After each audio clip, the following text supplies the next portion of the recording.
Are y'all ready for this?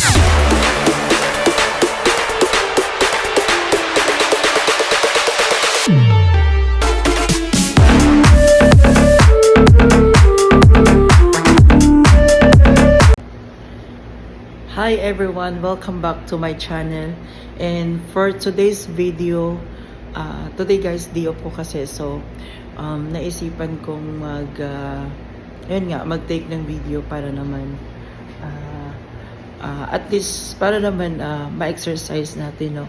So ngayon po ay magluluto po tayo ng adobo. So kasi adobo is life. So ayun po, nakita niyo yan. Yan na po ang ating ninutong adobo. Yan po yung uulamin natin sa day off na to. So, mamaya-maya po, yung mga basura po, mamaya dyan, yung kalat, ating pong lilinisin. At saka, mamaya po naman, maglilinis tayo dyan. Dami nating linisin. So guys, i-update ko kayo mamaya-maya po. So, abangan nyo po ang aking live video po.